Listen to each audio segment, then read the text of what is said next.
The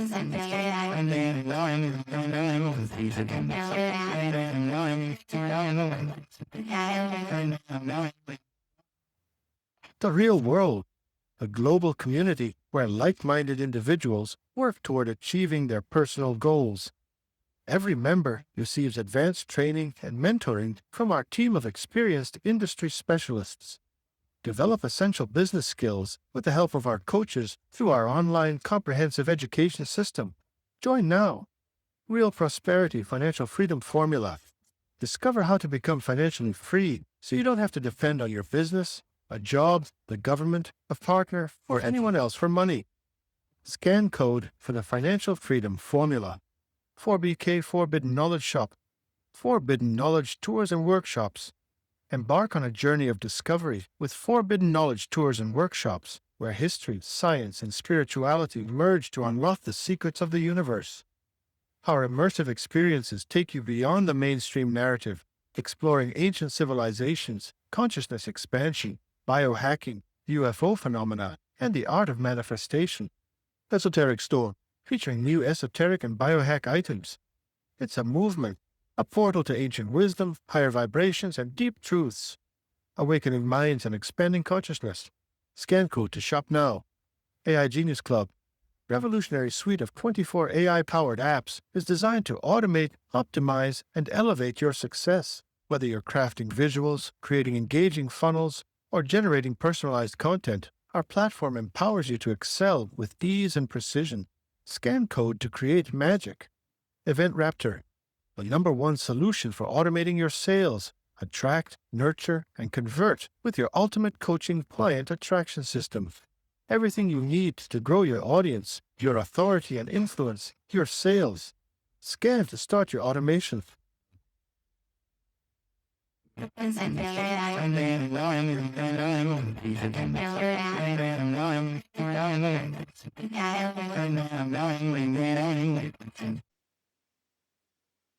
Hey, guys, welcome back to another great episode of the Pain Point Podcast. And I'm your hostess with the mostest. It's Nicole back in the house with you. All right. I would love to say, take a second, check out our sponsors. Why? Because they bring wonderful things to help your life, save your business on your crazy tech, but also they support the show. And this is how I can bring the show out to you for free. So check out Event Raptor. If you're a speaker, you want to get on the mic, check out Event Raptor. You can get your speaking profile listed. Also, they got a great CRM in there too. And AI Genius, some great scroll stopping ads or social media you can get together in about under 3 minutes. Really easy stuff. You want to make a little friend that's not Chat GPT and see what else other cool AI things can do, or make your life easier so you can get on and get out in the real world. Don't forget to like and subscribe. And today I want to bring up my wonderful guest here, Janice. Janice, welcome to the show. Hi, thank you, Nicole. Oh, it's great to have you. But before we get into the conversation, just to give the audience a little bit on their journey today of what they can expect in the show, we're going to talk about the pain point of lacking confidence. What? Yeah, business owners lack certain confidence. Sometimes connections can be hard to connect with others, or who you need to connect with. It's always great to have a buddy. It's better with friends, right? And so a solution that Janice is going to provide today is referrals. She's going to teach us and talk to us a little bit about introducing her clients and referring to her clients to some great connections. It's all about networking and people involvement and community growth. So let's get right into it. So Janice, would you tell our audience a little bit about you? Oh boy, they'll hear the accent. I'm from North Carolina, and I currently live in Oregon, but it is like a foreign country out here compared to North Carolina. I have a background in sales and marketing and have been in business of one type or another for almost 30 years. So you can probably calculate I'm a little older than a lot of the audience probably. However, with that experience comes the ability to know a lot of people and make connections. And I got into business on coaching by accident. I never even knew what a coach was or what a coach did. In one of my sales jobs, I was trying to sell what I had. And this person said, you should get paid for what you really do, Nicole. And I said, I had the deer in the headlights look, like, I don't know what you're talking about. I really don't. And so this individual became a mentor of sorts, got my website up and said, now here's a little how you do it, and go find a guinea pig and do what you do. So that threw me into the coaching world about 8 years ago. I love it. And I'm glad you're hearing about coaching. It's not just about baseball, right? Coaching, mentoring, something that we really need. I know in my background, law enforcement and security, where would I have been? I would not have been safe or been able to get out there and know the right questions to ask or what to look for or where to go sometimes without someone to follow, without someone to mentor. They're not holding your hands. Field training officers lead you, they guide you, they show you. Nowadays, everybody's just go out and do it because you watched a video, you went down the YouTube threshold and you went endlessly and scrolled through all the TikToks, and now you're some expert in theory of the thing, whatever the thing of today is. Maybe you're a super podcaster because you saw somebody else do it, or you think you're a great host. It's always moving and growing, and without a mentor and somebody to say, hey, if I were you, I'd probably do a little bit of this or maybe go left next time. Somebody to armchair quarterback for you. I think that's very important, which leads me to this question. When you're sales, whatever it is that people do, whether it's sales or coaching, we need somebody to say to us, hey, you've got this unique quality. You've got this great experience. And for us, it always seems this magical thing that we have. It seems so simple. Like, why would somebody pay me to do this? It's so easy, but it's not easy to Joe Public. So how did that change? And when you started to say, well, you started to do the thing, you started to do the coaching, you started to share and mentor and coach and say, hey, oh, okay, I love to see the change in people. How did that change for you? The gal that became my guinea pig was transitioning from an office job that she'd been in for 20, 25 years to sales of insurance. And yes, I roll my eyes when I think about that. I, Insurance is just, oh my word, that's a different game altogether. But what I did was I taught her people skills and took her to places to get her out and made introductions and helped her get comfortable with herself so that I don't sit there and do a bunch of sales techniques. Sales is relational. And when I was selling, I had been trained by some of the oldies, and that was Brian Tracy, Dale Carnegie, some of the old school stuff. And I wasn't comfortable with it. I was doing okay. However, I stumbled upon a little book that was called Relationship Selling. Well, that turned everything around for me and put me in a position of increasing my income 100-fold eventually. So I wound up taking that principle of relationship selling and utilizing it with my clients. I still recommend that book highly. It's out of print. You can get used copies on Amazon, that kind of thing. However, relationships are the primary focus of selling. If you don't develop a relationship with who you're trying to get to buy whatever it is you do or sell, then you're losing out because people connect with people. They do. And that's so important. And that's something I know when I started getting out there in business and trying to do the entrepreneur thing for myself. And I'm going to stop this here for a second. There you go. Take that out. My video got crazy. Okay. Anyway, I know when I first started to get out there, I didn't understand the point of sales, like connection. So I had a different job where I kicked people out, but bringing people to me was so different. It's not that I hated people. It was just, how do you have a connection and a community and draw people in? It was totally foreign to me. And I was told, oh, that's just because you're just an angry person and you don't like people. No, I like people. I just don't know how to talk to them. That doesn't come from my background. So when you join groups and communities and you have someone like you where they're building relationships and they are having connection, it's such the light finally shines on Who do I work with? What is my avatar?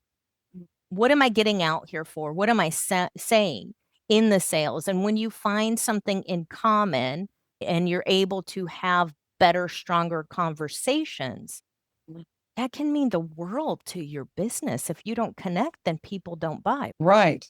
That's what it comes down to. And I like to specialize in communication in a lot of what I do. I've trained groups as well as individuals on how to communicate.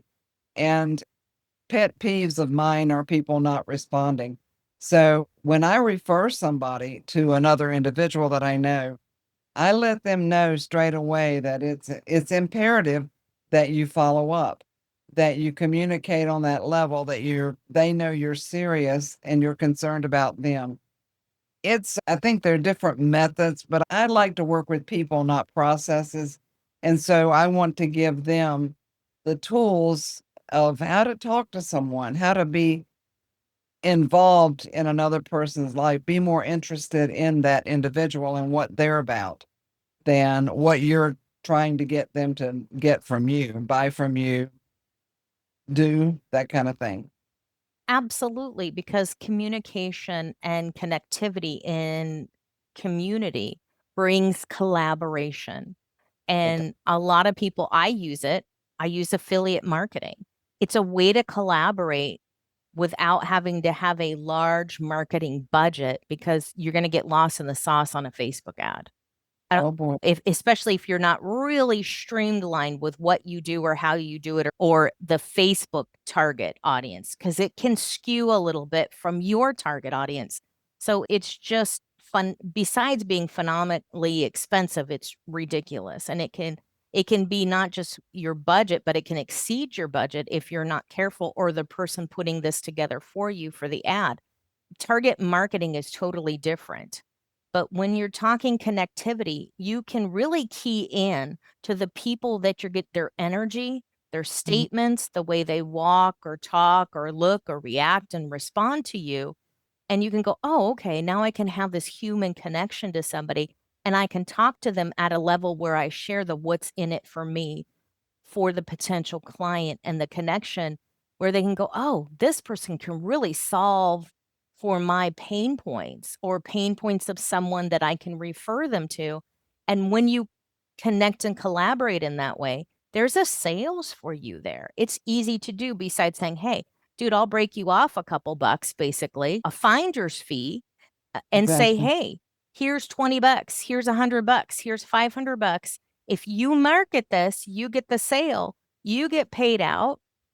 Somebody shows up, they're a great connection. They want the service that you provide, and it's a beautiful way. And the more you can connect and collaborate, it's easier for people to market you and go, not only are you getting money, but this is a good referral and connection.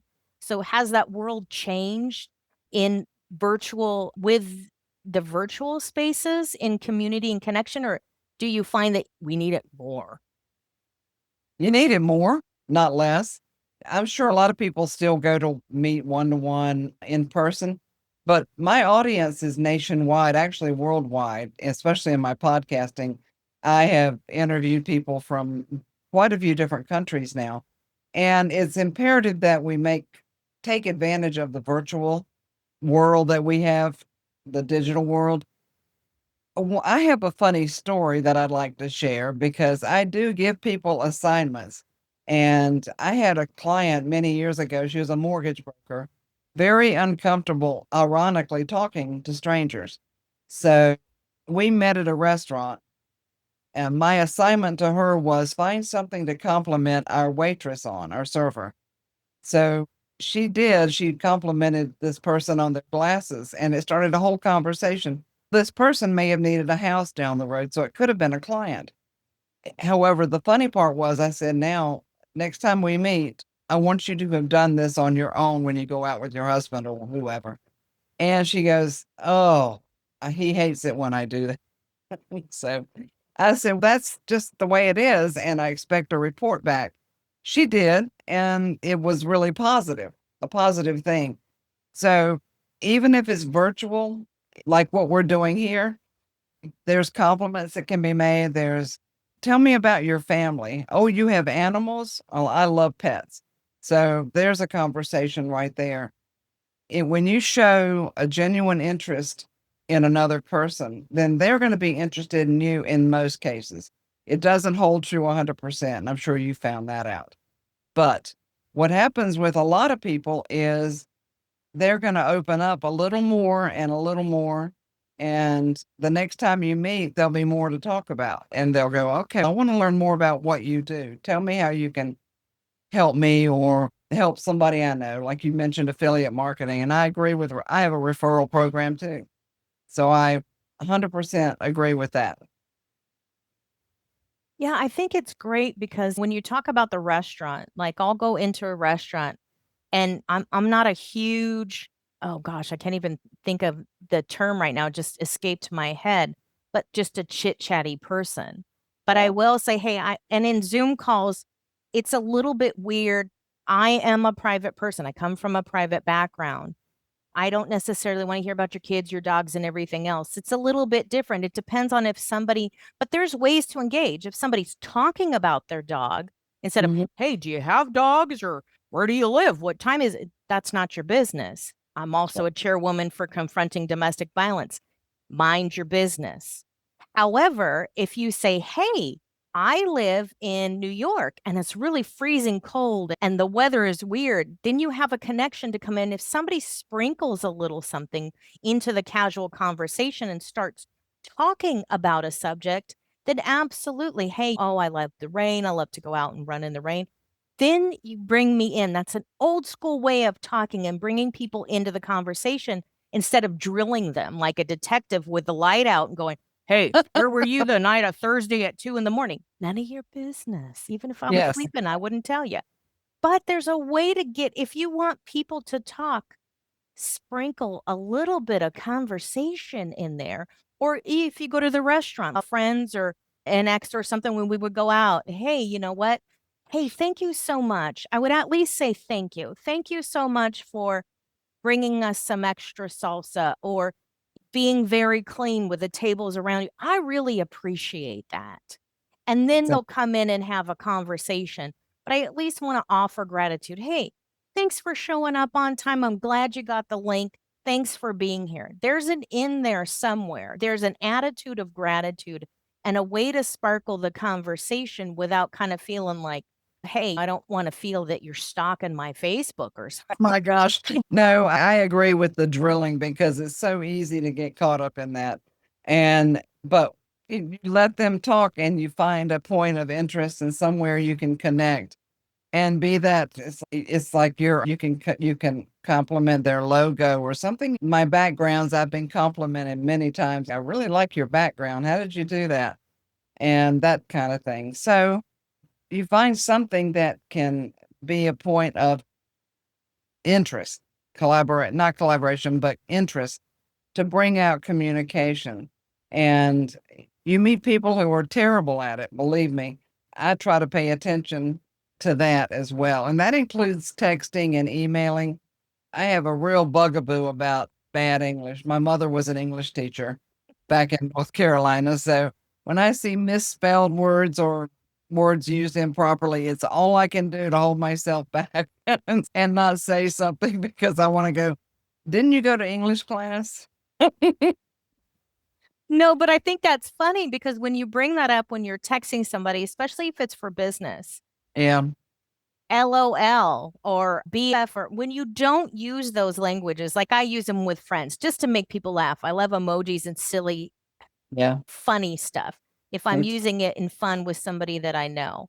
But if I Right. don't know your terminology, I shouldn't need a translation book to Right. and what are you talking about? I have half of a conversation here and I have to, especially if you're in a rush and you're trying to get back with them and you're like, wait, I got to translate this because your abbreviations on your cute little text are not my abbreviations from law enforcement. May seem be a little bit different. Or if you've worked in a corporation, abbreviations mean something to everybody, something different.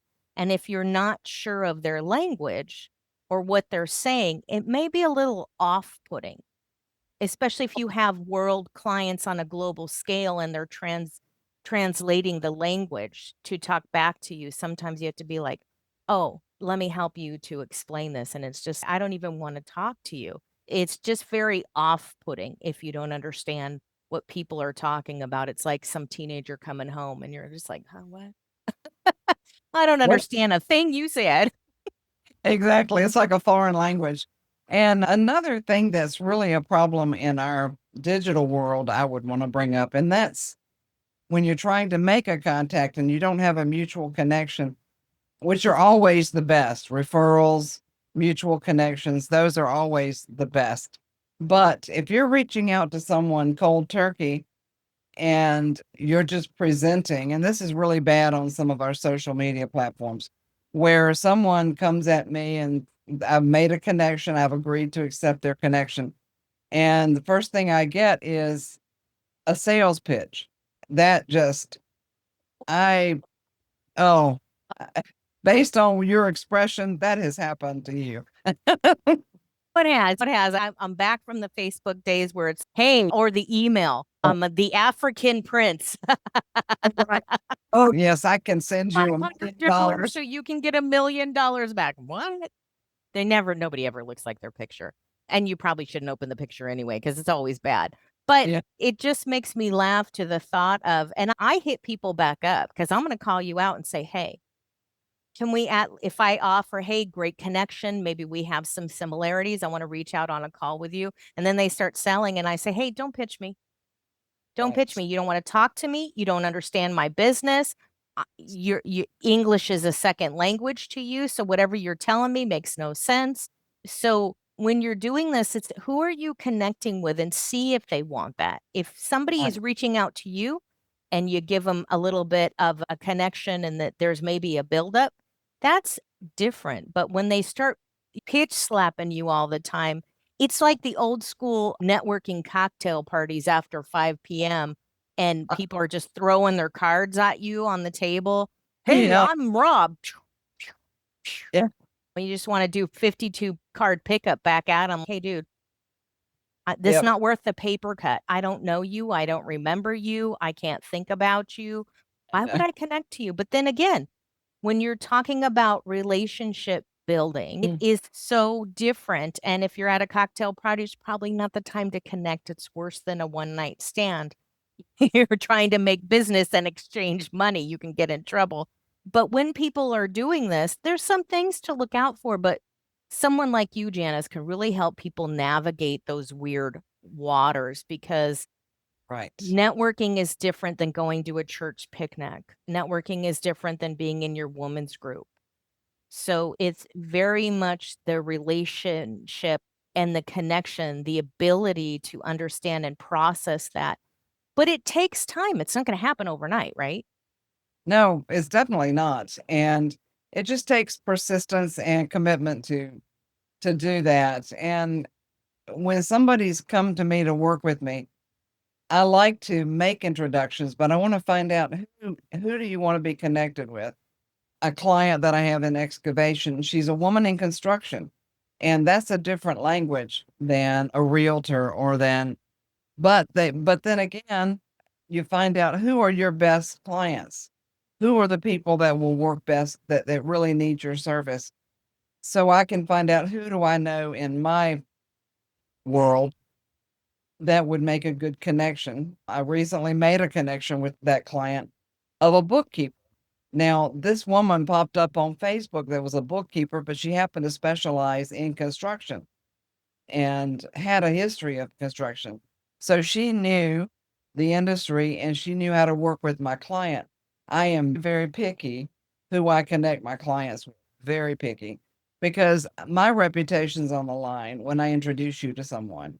So be assured if it's not a good connection, I'm not going to introduce you. I'm not going to put myself out there to make a fool of myself and my reputation unless I think it's going to be a good match.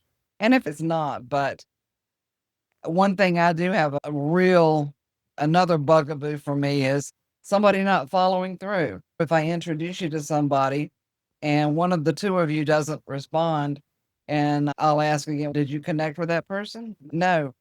So I'll connect with that person and try to find out why and find out who dropped the ball. I'm not shy and I'll ask the point blank question. Did you drop the ball or did the other person drop the ball? And do you not want me to help you increase your business? So it's really important that we follow up and follow through. That's a real critical thing with communication. Be that an email, a text, or like you mentioned, an appropriate text or a phone call. It's good you say that because really somebody needs to kind of Monday morning armchair quarterback, especially if you're a coach or a leader and you're coaching at or sharing with somebody at an executive level and you're really tailoring to them. Somebody Mm. needs to say, hey, did you connect? Did you call that person on the phone? Did you email them? Why? What happened?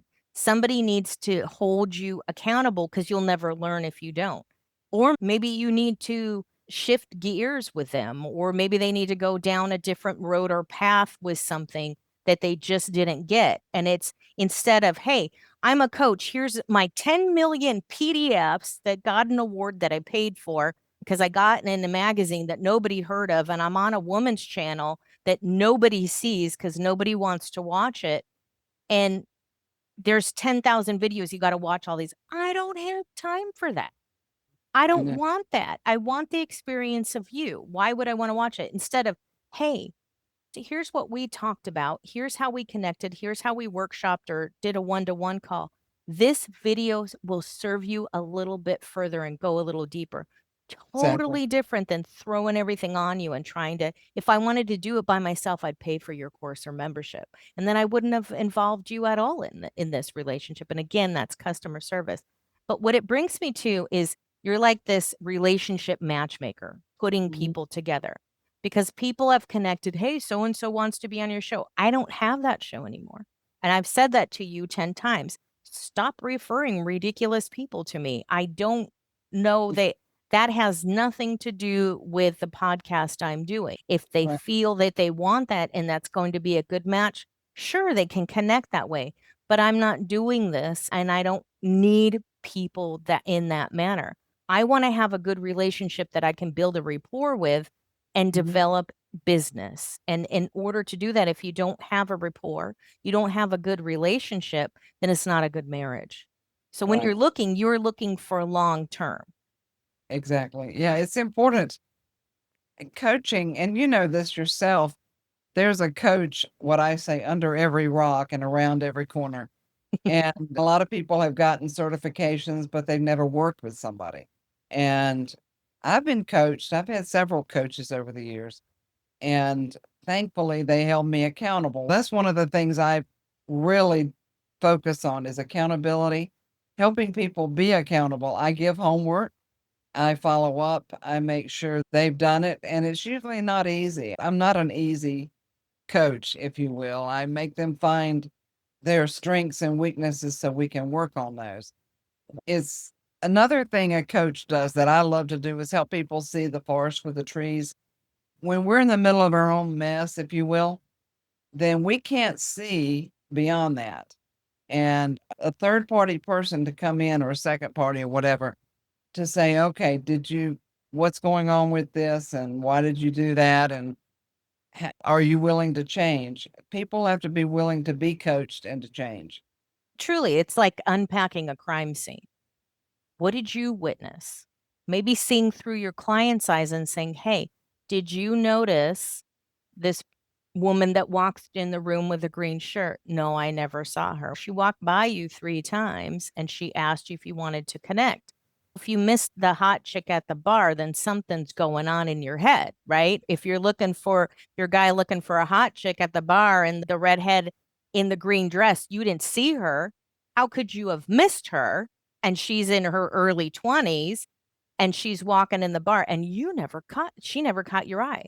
And that's maybe exactly the chick you're looking for or think you're looking for, and you never noticed her. Then there's something a little bit deeper going on. And it's not really up to you to pull it out of them, but it is up as a good coach and a good leader to say, hey, maybe there's a little bit more that you need to unravel here to look deeper because if your relationships are bad, your business are bad, you need clients.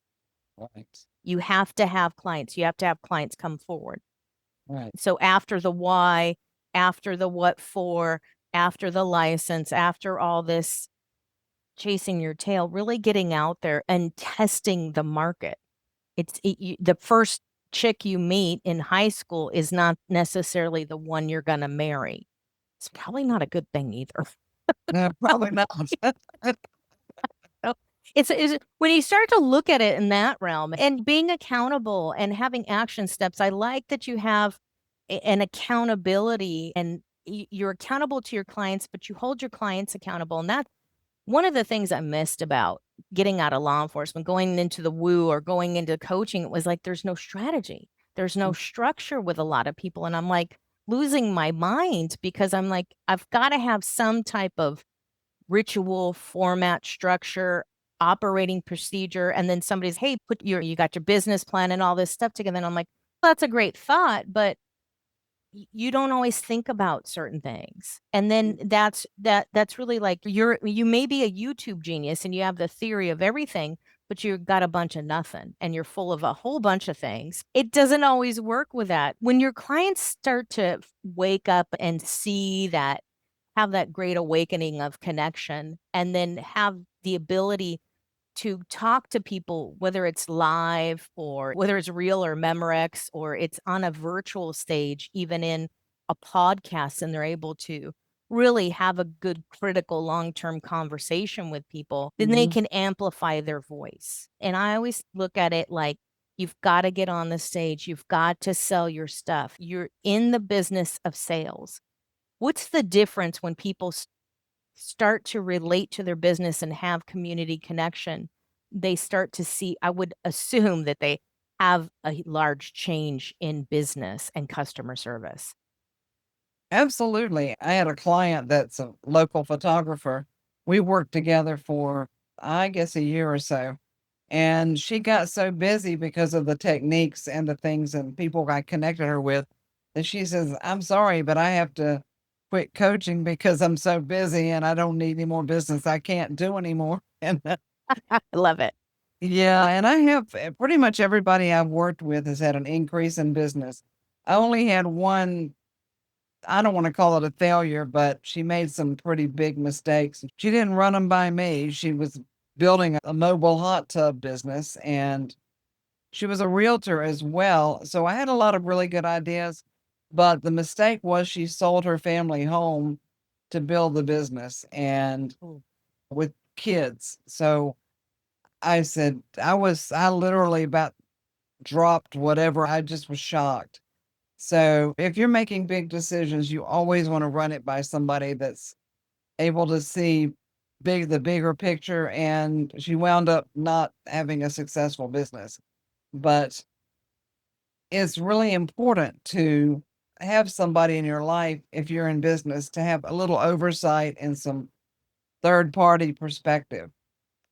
It really is. And they did bounce back from that situation, but and it was a great concept, but it is not a wise choice because it had to relocate a whole family with kids and do all kinds of stuff. And I just shook my head. I really did. I was like, what are you thinking? What are you doing? And yeah, it was quite a journey for her, but they're back on their feet doing something entirely different these days. And I'm proud of her because she did bounce back. And so it wasn't all for naught. It was at least some learning curve. So if you learn, one thing I've done is I've learned from a lot of mistakes. Always learn from your mistakes, no matter what you do. 100%. And you want somebody that's detached from your situation and somebody's going to have some oversight, hold you accountable. But impulsive decisions are ridiculous. And if your home if it's your family home or if it's paid for or it's a good investment, you need to have something to fall back on. Mm. You need to have some type of structure. And then you become, if you fail in that at that large scale, then you get in survivor mode and everything's a survivor mode. And you're Yeah. angry and you're not breaking through, you're in burnout, you're miserable, you got to get your payments. it is just a nightmare to redo that. And I understand that I lost everything in 2020 and just now rebuilding. And it had a huge effect, not just personally, but personally, privately, in business, everything in my life, where it's like, I didn't make that decision. It was a decision made for me. And now I have to struggle to get through that. So it's how do you prosper after that when you're like, okay, I didn't have control of that circumstance, but I had maybe control of other circumstances in my life that I could have been more accountable to, that would have helped me give a cushion, and didn't have the all of that set out and prepped. And so when you do this and you're saying, hey, you know what?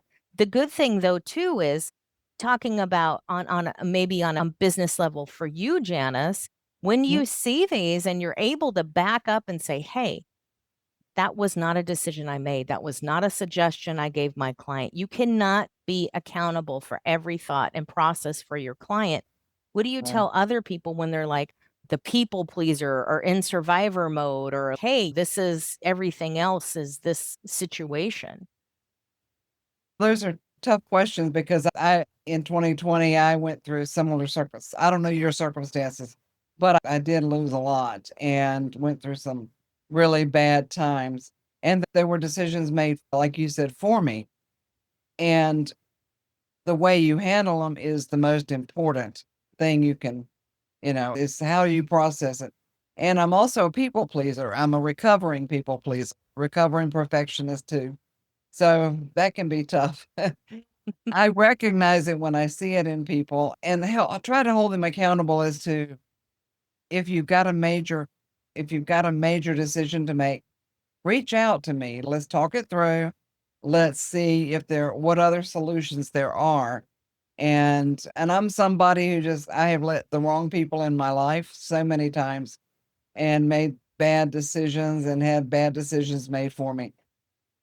But having a good friend or a coach or somebody that you can trust that can see the light that's not a train coming. And because, boy, most of us have had train wrecks in our lives, and we look in that tunnel and it's not the light that we wanted. It's a freight train coming straight for us.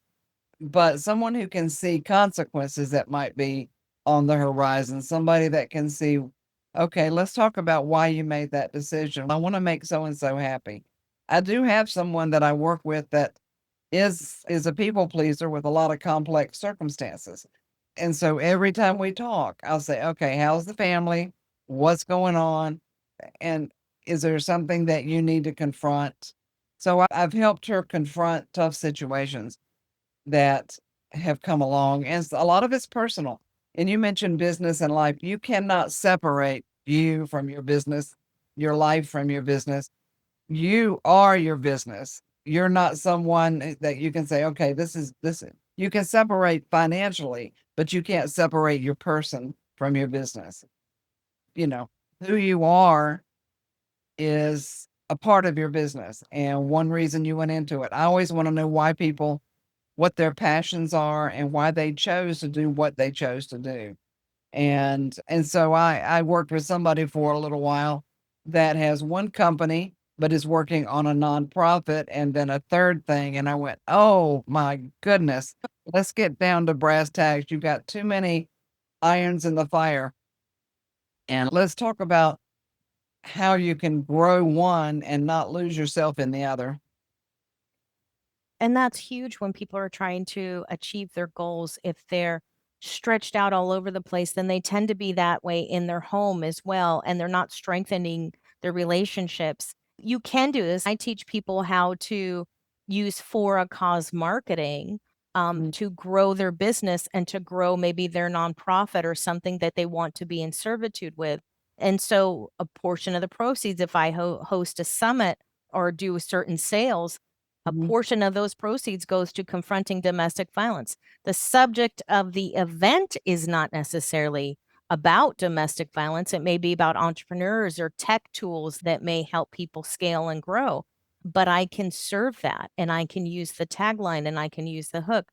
And that way I'm serving two Right. masters at the same time without them conflicting. They're working in flow. And then I teach stages. So If I want to be in servitude to victims that are in recovery that need to get on a stage, we can go hop into virtual reality and they can come in as a panda bear and have a conversation online once they've been identified in a safe place where they can come on a stage and talk Exactly. about their services or do maybe some coaching, or when they're ready to come on and show their face, that's fine too. But being able to finding ways to really solve for the pain point of getting seen and heard on a stage and running your business. It could be a website that you're using virtually where you don't have to show your face. So there's ways to teach people to do two or three things that work in union. But if you're stretching yourself thin and you're a people pleaser, Mhm. nothing's ever going to rise to the top and strengthen the other portion of what you're doing. And it should serve you and your family. So you Exactly. should be bringing money in to pay for your family. If it's all going back to your business or you're losing your business, you may be losing your family. That's not a healthy thing, but you do this where you work with people to create those personalized roadmaps to really achieve their goal and strengthen relationships. Referrals are huge in business. They're very huge, and the right referral can get you maybe a high ticket sales or a long-term client. And that's a beautiful thing. I think this is great with what you're doing and what you are sharing to provide customer service because we need it so much. You do. You're not AI. No, I'm not AI. Yeah, and when that first started getting popular, a lot of coaches got concerned, and that's fine, but I haven't met all I have a few clients that I know personally here, but I've also worked with them across the country and in other states. So I'll never meet them one on one, but I know they're real. But I love providing that custom customer service that sets me apart in being able to work with people as an individual, as a human being, and not say, okay, this is a video, go watch it and we'll talk next week or whatever. I may give them homework like that, but it's very hands on with me. I love that because you're developing relationships, you're mentoring what you're teaching people to, you're Mhm. actually putting that to the test. This is how people learn. And so when I had a mentor and we did this, whether it was security or law enforcement, or I went out and taught people, actually showed them, or I got shown what was Mhm. going on. And we are lacking apprenticeship from a blacksmith or a tailor, what we used to do in communities and do and breathe and taste what these other people are doing. You feel them. You can do this online because you can actually have that conversation and really unpack that relatability to understand, oh, I get this now. This is how it is. You're unpacking the full scene. You're really bringing that dramatization to light. And that when that Monday morning armchair quarterbacking comes, you can really pick out the scene of how person got there or what they were doing or how they caught the ball or whatever in the dramatization of the person. It's really the theory of relativity into what we understand that we are witnessing. And when you make it relatable, that it makes life so much easier so people can be strong and really develop that. And the other thing is Michio Kaku said it himself, the string theorist, that in this digital age of AI and the fast moving pace that has come to, when we are unique and we offer human services that are much more creative in Mhm. light and customer oriented and really innovative, then we will have a lasting business. We will be able to evolve and still, we're not competing with AI. That's the worst thing you can do, but we Mm. are complementing. And that's very important. So I want to give you the last words today. If there anything else that you would like to leave the audience with in what you do. I would say what I tell my clients is be yourself, be genuine. One of my favorite words is authenticity. Be your authentic self. Don't change who you are. If you have to change who you are to work with the people or live with the people you're with, you're not being authentic. You'll be miserable. So be your authentic self. Oh, Be I the that. Great words. Yes. Be you. Be you. Be you. I love it. All right. Bring it, a truth teller. So you heard some great nuggets and takeaways today, and we did solve for the pain point of relationship building within your business and referral partners. I think this is great. Thank you so much, Janice, for being here today. I really appreciate the nuggets that you've shared and also some of those great stories because I think it makes it more personable. And it's great to be involved in this journey today. So, guys, go ahead and hit the like button and smash the subscribe. All of Janice's details will be below, whether you're on Spotify, YouTube, or Rumble, and you can reach out to Janice. All right. Thank you so much. Thank you.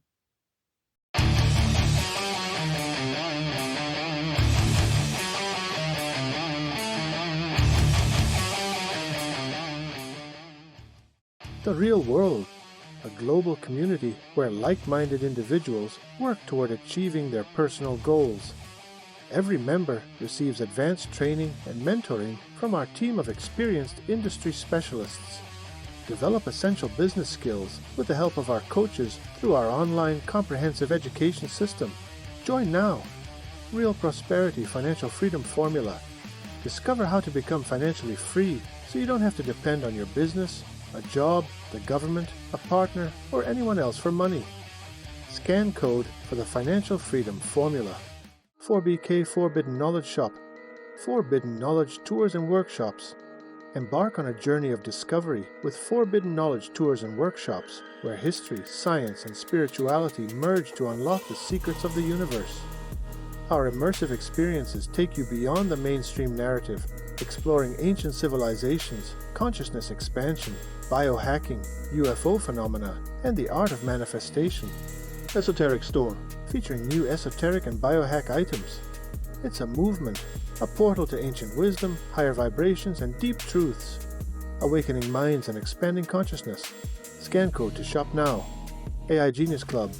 Revolutionary suite of 24 AI-powered apps is designed to automate, optimize, and elevate your success. Whether you're crafting visuals, creating engaging funnels, or generating personalized content, our platform empowers you to excel with ease and precision. Scan code to create magic. Event Raptor, the #1 solution for automating your sales. Attract, nurture, and convert with your ultimate coaching client attraction system. Everything you need to grow your audience, your authority and influence, your sales. Scan to start your automation.